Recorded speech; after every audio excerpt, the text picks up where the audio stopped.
जयपुर की 19 विधानसभा सीटों पर चुनाव। इस समय की बड़ी खबर हम आपको बता रहे हैं। जयपुर की 19 विधानसभा सीटों पर चुनाव और इस चुनाव के लिए जयपुर में 4,691 पोलिंग बूथ के लिए मतदान दलों की रवानगी। दो पारियों में मतदान दलों की रवानगी होगी। 6 विधानसभा क्षेत्रों की 1,376 पोलिंग पार्टियां रवाना होगी। पहली पारी में कोटपूतली, विराटनगर, शाहपुरा के दलों की रवानगी होगी और दूसरी पारी में जम्वा रामगढ़, बस्सी और हवा महल विधानसभा क्षेत्र के दल रवाना होंगे। आपको बता दें, भवानी निकेतन से 7 विधानसभा क्षेत्र की 1,776 पोलिंग पार्टी रवाना। राजस्थान कॉलेज से विधानसभा क्षेत्र की 1,539 पोलिंग पार्टी रवाना। तो 19 विधानसभा क्षेत्र और तमाम तैयारियां चुनाव आयोग की पूरी हो चुकी है। अब मतदान दलों को रवाना किया जा रहा है और उसी को लेकर बड़ी खबर हम आपको बता रहे हैं। जयपुर में 4,691 पोलिंग बूथ, जिसके लिए दो पारियों में मतदान दलों की रवाना होगी। 6 विधानसभा क्षेत्रों की 1,376 मतदान दलों की रवाना की जाएगी।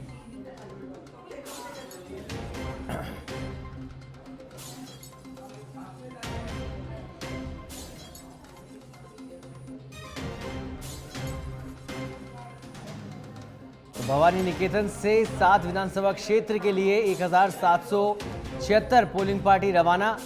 आपको बता दें, राजस्थान कॉलेज से विधानसभा क्षेत्र की 1,539 पोलिंग पार्टी रवाना की गई है।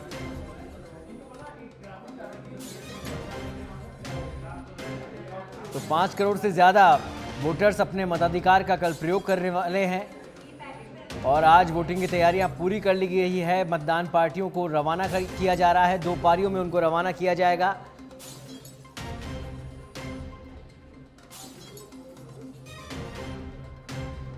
और इस खबर पर अधिक जानकारी के लिए हमारे साथ सीधे लाइव जुड़ चुके हैं हमारे संवाददाता लोकेश ओला।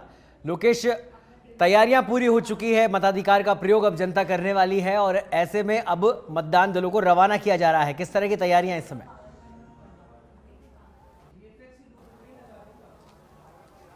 देखिए, जयपुर के 19 विधानसभा चुनाव हो रहे उन विधानसभा चुनावों को लेकर 4,600 जो मतदान केंद्र बनाए गए हैं, उनके पोलिंग जो मतदान दल हैं उनको रवाना आज किया जा रहा है। 2 पारियों में 3 स्थानों से मतदान दलों की रवानगी हो रही है, जिसमें भवानी निकेतन, राजस्थान कॉलेज और जामिया मुस्लिम यूनिवर्सिटी। इन तीनों से 19 विधानसभा क्षेत्रों के जो पहले चरण पारी के जो मतदान दल है हो चुके हैं। पहले पारी के जो मतदान उनको पहले ट्रेनिंग दी गई है, उनके बाद सिस्टमैटिक तरीके से उन्हें रवाना करने का जो काम हो किया गया। अब दूसरी पारी का समय हो चुका है। दूसरी पारी के जो तमाम के कर्मचारी हैं तीनों स्थानों पर पहुंच रहे हैं। विधानसभा क्षेत्रों के जो मतदान रवाना होंगे, विधान जो किशनपोल, विद्याधर और सिविल लाइन के तीनों विधानसभा क्षेत्रों के मतदान दलों को रवाना किया जाएगा। तैयारियां पूरी लगभग हो चुकी है और बात करें तो जयपुर के 19 विधानसभा क्षेत्रों में अब जो रवानगी के बाद तक मतदान दल मतदान केंद्रों तक वहाँ व्यवस्थाएं सुनिश्चित करेंगे और कल सुबह 7 बजे से मतदान प्रक्रिया करवाएंगे। इस बार खास व्यवस्थाएं की गई है, जिसमें हर विधानसभा क्षेत्र के साथ साथ महिलाएं मतदान, साथ ही दिव्यांग। तो ये तो बहुत बड़ी खबर है। और अब मतदान जो पार्टियां हैं उनको रवाना किया जा रहा है। मतदान कल जनता अपना मताधिकार का प्रयोग करने वाली है, उसको लेकर तमाम तैयारियां इस समय पूरी कर ली गई है। और इस खबर पर अधिक जानकारी के लिए हमारे साथ हमारे संवाददाता निवास चौधरी और लोकेश ओला दोनों जुड़े हुए हैं। सबसे पहले निवास, मैं आपके पास आना चाहूँगा, आप किस जगह पर खड़े हैं और क्या कुछ तैयारियां चुनाव आयोग की, अब क्योंकि अब कल मतदान होने वाला है, उसको लेकर किस तरह से अब तैयारियों को अंतिम रूप दिया जा रहा है?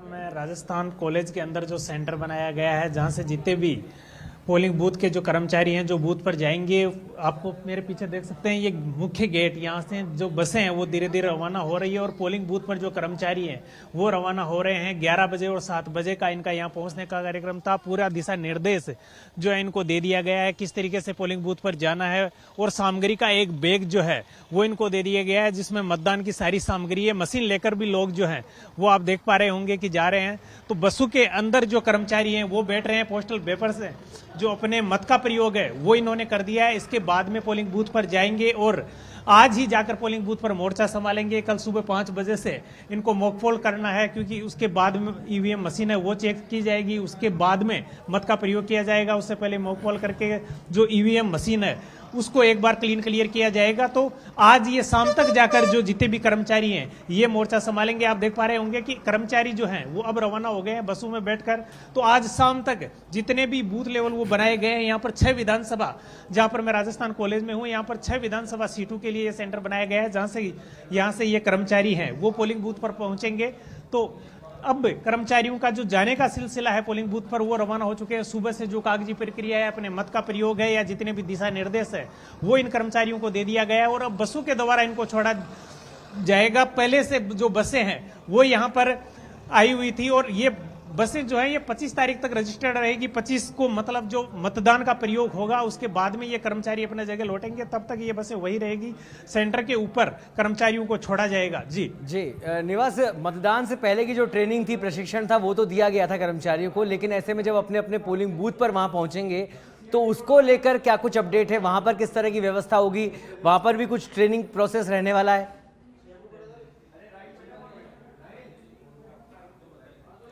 जी, वहाँ पर ट्रेनिंग प्रोसेस की जो सारी जानकारी है वो यहीं से दे दी गई है। दिशा निर्देश बार बार अनाउंस करके भी दिया जा रहा था और एक एक कर्मचारी के पास में जो अधिकारी हैं वो दिशा निर्देश दे रहे थे कि पोलिंग बूथ पर जाने के बाद में आप इस चीज का ध्यान रखें कि किसी भी पार्टी का बैनर या झंडा पोलिंग बूथ के आसपास का जो एरिया है जितना चिन्हित इलेक्शन कमीशन द्वारा किया गया है उसके अंदर लगा हुआ नहीं हो। कोई भी संदिग्ध अवस्था के अंदर कोई सामग्री रखी हुई हो या कोई लोग पार्टी के हैं वो जमा नहीं हो। तो इस तरीके से एक बार शाम के जब शाम हो जाएगी तो उसके बाद में जो सुरक्षा कर्मी है वो एक बार जितने भी पोलिंग बूथ बने हुए हैं उनका एक बार रीचेक होगा।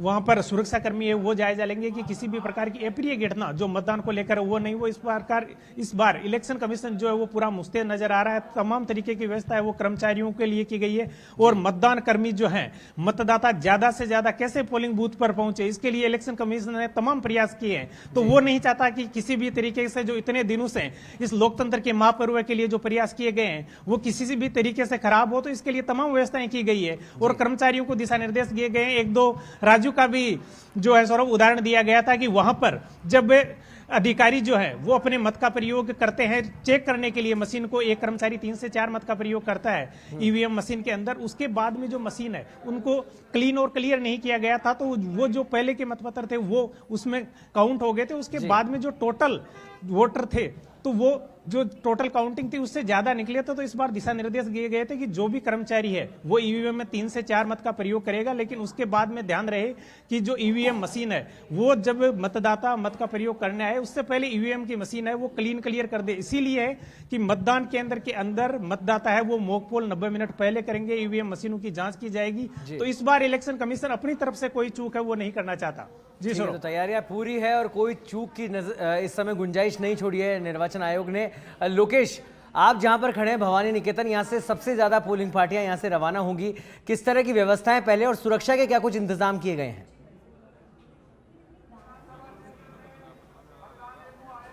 देखिए, बिल्कुल बात करें तो पोलिंग पार्टियां सबसे अधिक भवन निकेतन से रवाना होगी। 7 विधानसभा क्षेत्रों की पोलिंग पार्टियों को यहां से रवाना किया जा रहा है, जिसमें 4 विधानसभा क्षेत्रों जिसमें चौमू, साथ बात करें तो आमेर, जोटवाड़ा और फुलेरा के जो पोलिंग पार्टियां हैं वो रवाना हो चुकी है।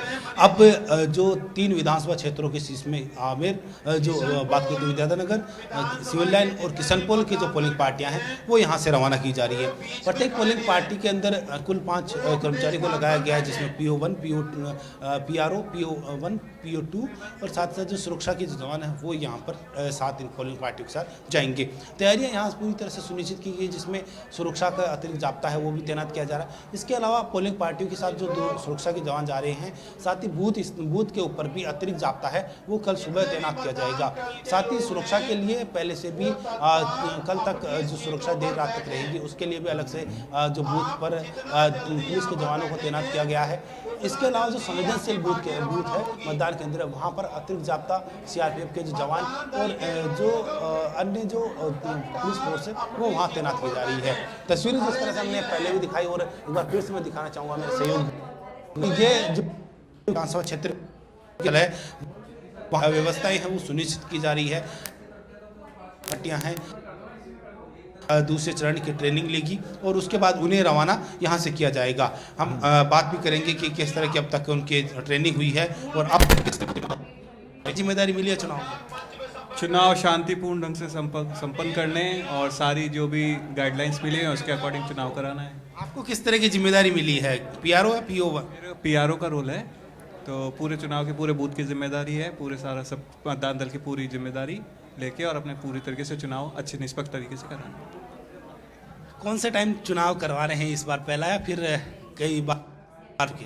पहले भी करा चुका, एमओ लगा था पहले मैं, अब पीआरओ में आपके। अच्छा, पहले जो चुनाव करवाए आपने उनमें और इस बार में कुछ नया, कुछ आरामदायक या फिर कुछ नवाचार देखने को मिल रहा है आपको? नवाचार तो काफ़ी है इसमें ना, एक तो 2 घंटे बढ़ गए आपके, और स्टेशनरी वगैरह जो यहीं मिलेगी टेबल पे ही, पहले नहीं मिलती थी, अलग अलग जाते थे करते थे, आपके यहाँ सब कुछ प्रोवाइड कराएंगे। काफ़ी कुछ नया है इसमें, अच्छा लग रहा है। बिल्कुल, काफ़ी कलर के आपके एनवलप जो है अलग अलग कलर के, 4 कलर के हैं, 5 कलर के हैं, एक वाइट है, ब्राउन है, येलो है, पिंक है, अभी काफ़ी नवाचार यहाँ इस बार किया गया है। जो ट्रेनिंग, थर्ड ट्रेनिंग, जो फाइनल ट्रेनिंग होगी उससे पहले जो टेबल पर ही तमाम जो पोलिंग पार्टियां हैं उनको मतदान सामग्री वहाँ पहुँचाने की, उपलब्ध करवाने की व्यवस्था यहाँ की गई है। इसके अलावा जो ट्रेनिंग पहले भी हुई है और आज फाइनल जो ट्रेनिंग हो उसमें तमाम जो जानकारी वो दी जाए। इस बार खास बात ये कि जो बैलेट यूनिट है उसके ऊपर प्रत्याशी का नाम, उसके बाद तस्वीर, उसके बाद चुनाव चिन्ह, तीनों दिए गए हैं। हर बार जो संख्या के अनुसार नाम और केवल चुनाव चिन्ह ही दिया जाता है। नवाचार इस बार भी किया गया है, तो हर एक जो मतदाता है वो अपने प्रत्याशी का, अपने जो उम्मीदवार का फोटो देखकर भी वोट डाल सकता है। तो नया कई नवाचार इस बार भी किए गए। तो हर बार जो नवाचार देखने को मिलते हैं और इस बार भी हुए हैं, तो पूरी तरह से शांतिपूर्ण मतदान करवाने की जो जिम्मेदारी है वो निर्वाचन विभाग की ओर से है, जहाँ अतिरिक्त पुलिस जाब्ता भी तैनात किया जा रहा है शांतिपूर्ण मतदान करवाने के लिए। साथ ही जो मौजूदा समय में जो ट्रेनिंग प्रोग्राम्स जो हुए हैं वो ट्रेनिंग प्रोग्राम्स भी एक्स्ट्रा करवाए गए हैं, अतिरिक्त ट्रेनिंग प्रोग्राम है वो भी करवाए गए, ताकि शांतिपूर्ण और सुव्यवस्थित ढंग से जो मतदान है वो अब आज पोलिंग पार्टियां ट्रेनिंग, फाइनल ट्रेनिंग लेने के बाद देर शाम तक मतदान केंद्रों तक पहुंचेगी। सुबह 7 बजे से शाम 6 बजे तक मतदान प्रक्रिया संपन्न करवाई जाएगी और उसके बाद पोलिंग पार्टियां हैं वो ईवीएम संग्रहण स्थल, जहां राजस्थान कॉलेज और कॉमर्स कॉलेज में जो ईवीएम संग्रहण स्थल बनाए गए हैं वहां पर जमा करवाने का जो काम है वो किया जाएगा। तो पूरी तैयारियां सुनिश्चित की जा चुकी है और हमारे साथ बने रहिए, लगातार आपसे अपडेट लेते रहेंगे। हमारे जोधपुर से हमारे सहयोगी जितेंद्र डूडी भी जुड़ चुके हैं। जितेंद्र, जोधपुर में क्या कुछ व्यवस्थाएं कल मताधिकार का प्रयोग जोधपुर की जनता करने वाली है, उसको लेकर क्या कुछ व्यवस्थाएं निर्वाचन आयोग की तरफ से की गई है और सुरक्षा के क्या कुछ इंतजाम है?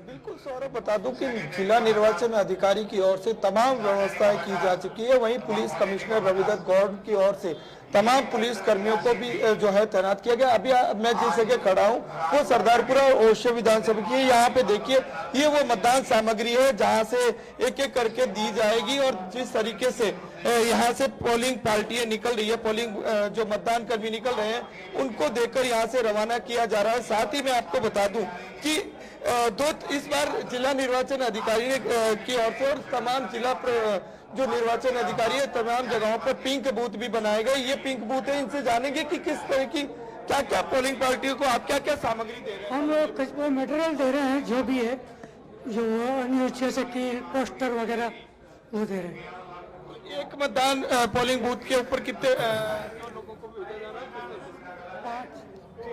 क्या पोलिंग दल को दिया जा रहा है, क्या क्या सामग्री दे रहे हैं और किस तरीके से यहाँ पे जो है बूथों की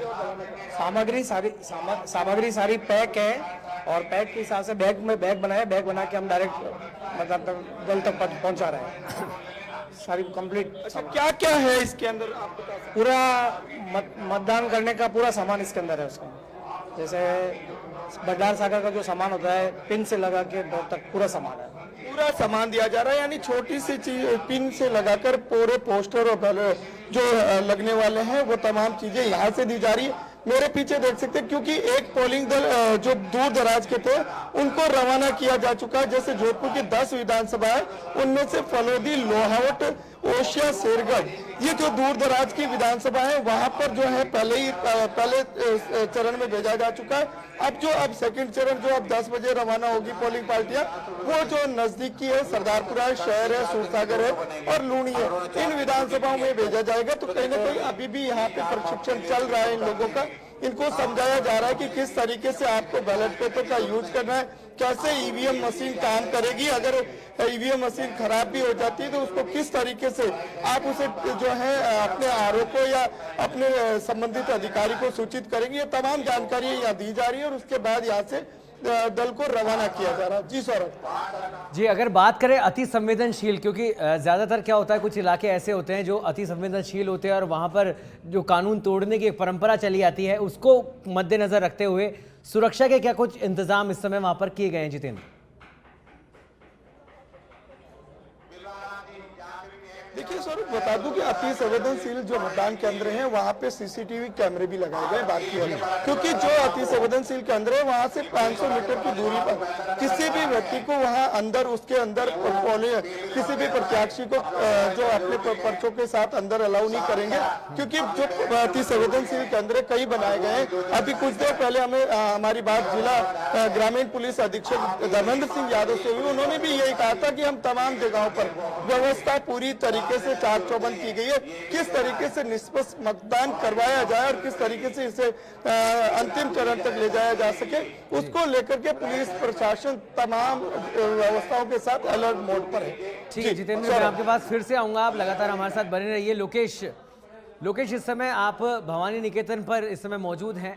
अगर बात करें यहाँ से कि किस तरह की व्यवस्था है पहले तो पोलिंग बूथ पर, और क्या वहाँ पर भी कुछ ट्रेनिंग प्रोसेस रहने वाला है? यहाँ की ट्रेनिंग पूरी हो चुकी है, अब जब पोलिंग पार्टी अपने अपने बूथ पर पहुँचेंगी, संभालेंगी, तो वहाँ के लिए भी कुछ निर्देश दिए गए हैं उनको?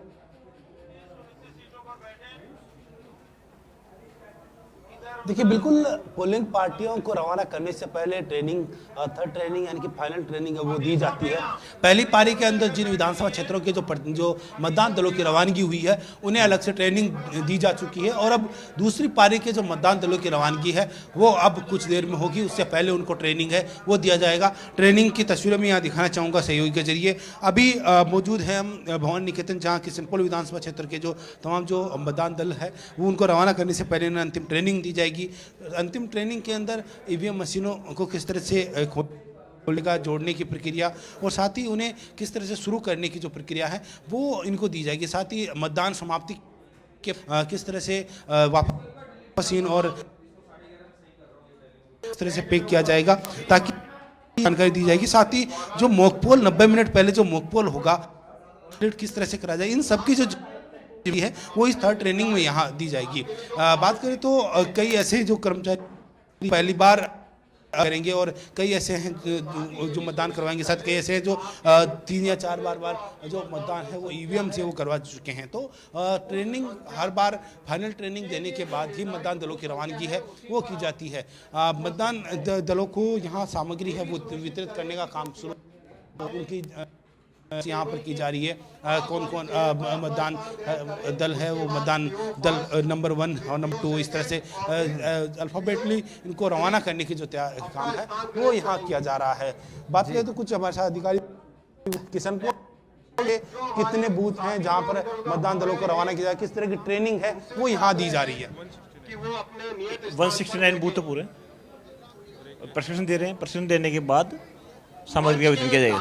मतदान दलों को ट्रेनिंग यहाँ देने का काम है वो किया जा रहा है। किस तरह की ट्रेनिंग, फाइनल ट्रेनिंग किस तरह की जानकारी यहाँ पर ली है, और साथ ही बात करें तो अब जो मतदान दलों को जो सामग्री वितरण करने का काम है, आइडेंटिटी इनके कौन पीओ, इस तरह की पूरी जानकारी है वो इन सबसे ली जा रही है। और उसके बाद अब ट्रेनिंग देने के साथ जो लोकेश, ऐसी भी खबरें थी कि जहां पर अति संवेदनशील जो बूथ हैं वहां पर वीडियो रिकॉर्डिंग भी करवाई जाएगी, तो क्या केवल अति संवेदनशील जगहों पर ही वो वीडियो रिकॉर्डिंग होगी या तमाम बूथ पे इस तरह की व्यवस्था की गई है?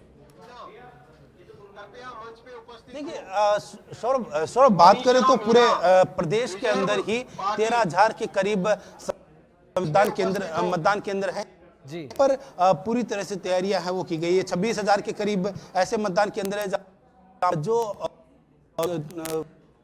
की जाएगी ताकि वहां पूरी तरह से कंट्रोल है वो जिला मुख्यालय से किया जाए। इसके अलावा जो संवेदनशील मतदान केंद्र है वहां पर अतिरिक्त जाब्ता है वो तैनात किया जाएगा। सीआरपीएफ के जो जवान है वो वहां तैनात किए जाएंगे, पुलिस के अतिरिक्त जाब्ते तैनात किए। साथ साथ जो संवेदनशील मतदान केंद्र है उसके क्षेत्र के अंदर यानी कि मतदान केंद्र के 100 मीटर के दायरे के अंदर किसी को अंदर प्रवेश नहीं दिया जाएगा और जो मतदान करने के बाद बाहर निकलेगा उनको 100 मीटर की परिधि में रुकने की जो व्यवस्था जो अनुमति है वो भी यहाँ नहीं दी जाएगी। तो पूरी तैयारियां हैं वो पहले से ही सुनिश्चित की जा रही है।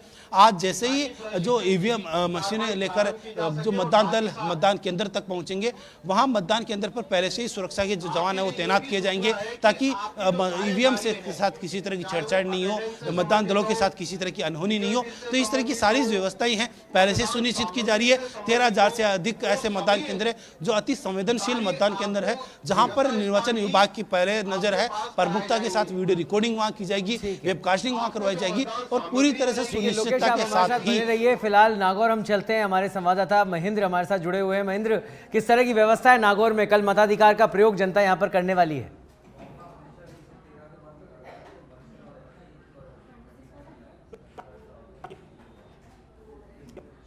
महेंद्र, मेरी आवाज सुन पा रहे हैं आप?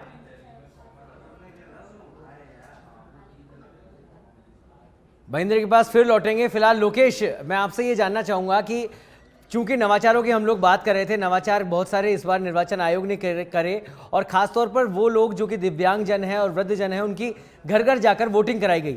ऐसे में कोई व्यक्ति अगर चाहे वो वृद्ध हो, दिव्यांग हो, वो वोट नहीं दे पाया तो उसके लिए भी अभी कुछ व्यवस्था अलग से की गई है उसके बूथ को लेकर? बिल्कुल, बूथ पर हर तरह की व्यवस्थाएं हैं वो पहले से ही सुनिश्चित की जा रही है। इस बार निर्वाचन विभाग ने नवाचार करते हुए आईटी का उपयोग किया है, यानी कि जो आधुनिकता के जो मशीन है, इंटरनेट सेवाएं हैं, साथ ही मोबाइल पर कई एप्लीकेशन किए गए हैं जिसमें वोटर हेल्पलाइन हेल्प ऐप है वो भी इस बार निर्वाचन विभाग की ओर से जारी किया गया है जिसमें हर वोटर को हर बूथ की जानकारी यहाँ दी जाएगी। साथ ही जिनको किसी तरह की आवश्यकता हो, चाहे बुजुर्ग जो मतदाता या दिव्यांग मतदाता उनको जो मतदान केंद्र तक लाने के लिए वाहन की अगर डिमांड हो तो वो पहले मतदाता को उस ऐप के जरिए डिमांड भेजी जाएगी। साथ ही बूथ के ऊपर भी अलग से व्यवस्थाएं हैं वो सुनिश्चित करने की जो व्यवस्था है वो स्थानीय प्रशासन को दी गई है। जो मतदान केंद्र पर जो दिव्यांग है या बुजुर्ग उनको मतदान केंद्र तक ले जाने के काम करेगा। इसके अलावा बात करें तो अब तक जो होम वोटिंग की सुविधा है वो भी इस बार पहली बार हुई है जिसमें दिव्यांग और 80 वर्ष से अधिक उम्र के जो बुजुर्ग मतदाता उनको होम वोटिंग की सुविधा दी गई है। और इसका महीना में देखने को मिला कि 90% से अधिक जो आवेदन जिन मतदाताओं ने किए उन्होंने मतदान अपना होम घर पर ही किया है। तो जो प्रतिशत जो मतदान की बात करें तो इस बार मतदान इस नवाचार से प्रतिशत भी देखने को मिलेगा, बढ़ेगा प्रतिशत। निवास हमारे साथ जुड़े हुए हैं, मैं फिर से लोकेश आपके पास लौटूंगा, हमारे साथ बने रहिए। निवास, यहाँ पर बात हो रही है नवाचारों की, तो जो नवाचार है वो दिव्यांग जनों के लिए व्यवस्थाएं जो की गई है उसको लेकर क्या कुछ जानकारी है?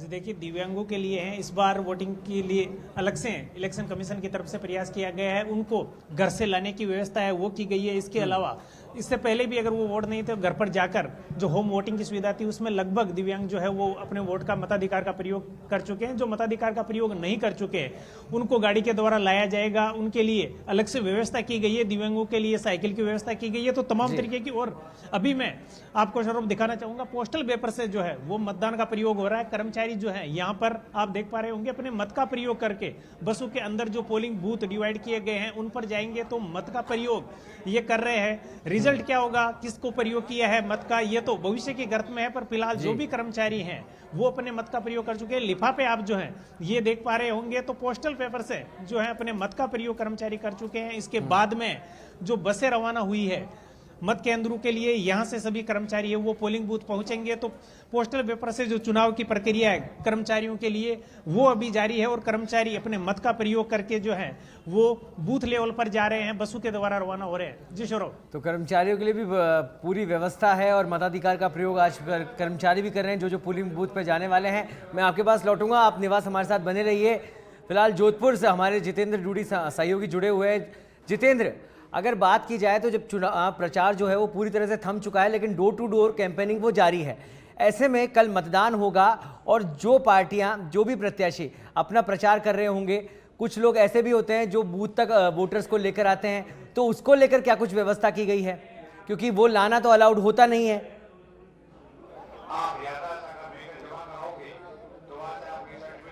देखिए सौरभ, बता दूं कि जिस तरीके से प्रचार कल शाम को थम गया था और आज डोर टू डोर कैंपेनिंग करने वाले कर रहे हैं, आज जिस तरीके से मतदान दल यहां से रवाना होंगे, मतदान दल अपने अपने बूथों तक पहुंचेंगे, वहां जो प्रक्रिया है, क्योंकि जब बूथ पे पहुंचेंगे तो वहां बाहर की साइड में बैलेट वो अपने पर्चे लगाने होते हैं, कौन कौन प्रत्याशी है उसके लगाने होते हैं। इसके अलावा बूथ जो आदर्श बूथ बनाए गए उनको आदर्श बूथ के हिसाब से बनाना पड़ेगा। सेल्फी पॉइंट जो बने हैं वहां पे व्यवस्था करनी पड़ेगी। एक खास बात इस बार निर्वाचन विभाग की ओर से किया गया था कि वो है पिंक बूथ, क्योंकि वहां पे सिर्फ और सिर्फ महिलाएं बूथ जो है संभालेगी, तो कहीं ना कहीं पिंक बूथ खास अहमियत रखता है। ऐसे भी बूथ बनाए गए। जिस तरीके से आज यहाँ पे ये लोग पहले ट्रेनिंग ले रहे हैं, इसके बाद यहाँ से रवाना होंगे, जैसे PRO, PO1, PO2, PO3 और पुलिस कर्मी, इस तरीके से 5 की एक टीम बनाई गई, वो अपने एक बूथ को संभालेगी। बूथ की बात करूं तो 2000 जो है 2700 बूथ है, 2700 बूथ जोधपुर में कुल बने। सबसे अधिक मतदाता की बात करूं तो लूनी विधानसभा में है, जहाँ 3,34,000 मतदाता लूनी विधानसभा में। सबसे कम मतदाता की बात कर लूं तो जोधपुर शहर में है, जहाँ 1,99,000 मतदाता है। कहीं ना कहीं जिस तरह प्रचार थमा, उसके बाद पोलिंग दल अब यहाँ रवाना होंगे। कल सवाल ये है कि अब मतदान, जब प्रचार पूरा थम चुका है, मतदान की बारी आ चुकी है, तो ऐसे में मतदान वाले दिन कई प्रत्याशी ऐसे होते हैं जो गाड़ी में बैठाकर अपने वोटर्स को लेकर आते हैं, बूथ तक छोड़ते हैं। उनकी इस व्यवस्था को, क्योंकि अलाउड नहीं होता है, उसको लेकर क्या कुछ सुरक्षा के इंतजाम किए गए हैं कि ऐसा कोई भी प्रत्याशी ना कर सके?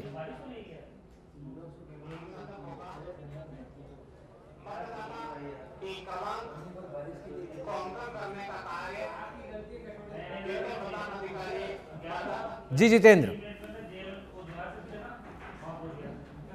ठीक है, जितेंद्र के पास फिर लौटेंगे। फिलहाल हमारे नागौर से हमारे सहयोगी महेंद्र चौधरी हमारे साथ जुड़ चुके हैं। महेंद्र, कल जनता अपने मताधिकार का प्रयोग करने वाली है, क्या कुछ अपडेट है वहां की व्यवस्थाओं को लेकर और सुरक्षा को लेकर?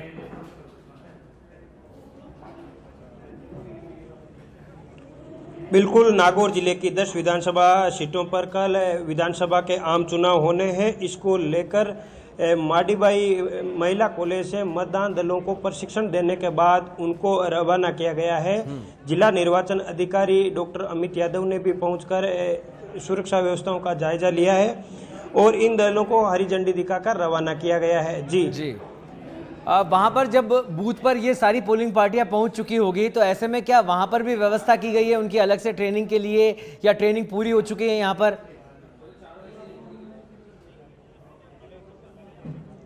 बिल्कुल, जिस तरह की बातें निकलकर सामने आ रही है कि मतदान दलों का जो है प्रशिक्षण यहाँ पे हो गया है और उसके बाद सीधे जो है अब मतदान बूथों पर ही पहुंचना होगा पोलिंग पार्टियों को। महेंद्र, ऐसे में क्या होता है कि जब इतने सारे कर्मचारी आते हैं और सारी व्यवस्थाएं उनके कंधों पर है, तो कुछ कर्मचारी आपातकालीन स्थिति के चलते छुट्टियां भी ले लेते हैं या नहीं पहुंच पाते हैं, तो ऐसे में उनको लेकर क्या कुछ दिशा निर्देश हैं प्रशासन की ओर से? जी बिल्कुल, मतदान दलों के सामग्री वितरण के बाद, प्रशिक्षण के बाद इनको रवाना कर दिया गया है और पूरी तरह से जिला निर्वाचन अधिकारी है अमित यादव जो स्थिति पर नज़र बनाए हुए हैं और मोबाइल सेक्टर मजिस्ट्रेट नियुक्त किए गए हैं 300। जी, तो जो मोबाइल सेक्टर मजिस्ट्रेट नियुक्त किए गए हैं उन पर क्या कुछ जिम्मेदारी है बूथ को लेकर?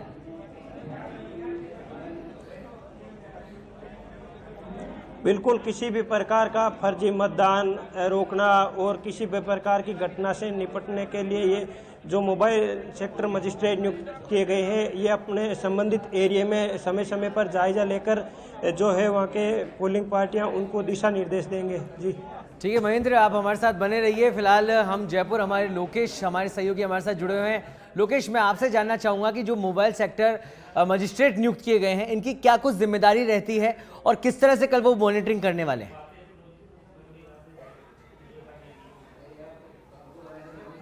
देखिए, बिल्कुल जो मोबाइल यूनिट और जो मजिस्ट्रेट जो नियुक्त किए गए हैं उनकी जिम्मेदारी है मतदान केंद्रों को पूरी तरह सुनिश्चित करने और साथ ही वहाँ की व्यवस्थाएं सुनिश्चित करने और कानूनी व्यवस्था का पालन किस तरह से हो, इन सबको लेकर काम करने की है।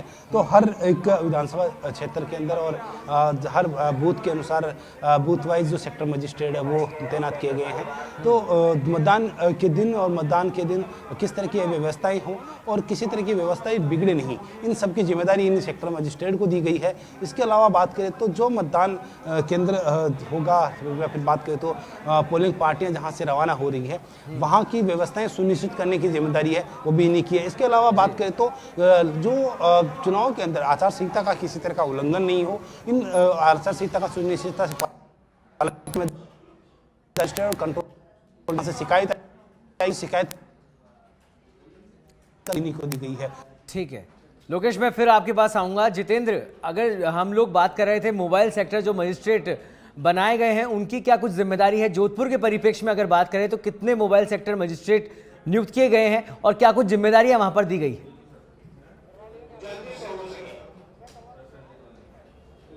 देखिए, निश्चित रूप से मोबाइल मजिस्ट्रेट जो है एक साथ 4 से 5 बूथों का जो है निगरानी रखता है। ऐसी जगह जहां पे कोई झगड़ा ना हो, बूथ के अंदर कोई ऐसे गलत जो है प्रत्याशियों से संबंधित प्रत्याशी के जो समर्थक है वहाँ कोई इस तरह का माहौल खराब ना करे, इसको लेकर के तमाम जिम्मेदारियां मोबाइल मजिस्ट्रेट को रहती है। साथ ही अगर कोई मशीन है जो काम नहीं कर रही है या मशीन काम करना बंद कर दी है, उसको किस तरीके से बदलाना है, और वो तमाम जिम्मेदारी आर और सेक्टर के मोबाइल मजिस्ट्रेट की जिम्मेदारी रहती है, क्योंकि वो तमाम बूथों तक इधर से उधर जाते रहते हैं और इन चीज़ों की निगरानी रखते हैं। वहीं जो आर और PO1, PO2, PO3 ये जो बनाए गए, ये जो बूथ के अंदर रहेंगे, जो RO है वो बूथ पूरा बूथ मैनेजमेंट संभालता है। उसके अलावा जो अन्य जो पोस्ट रखी गई है वो पूरे बूथ को उसके ऊपर काम करता है।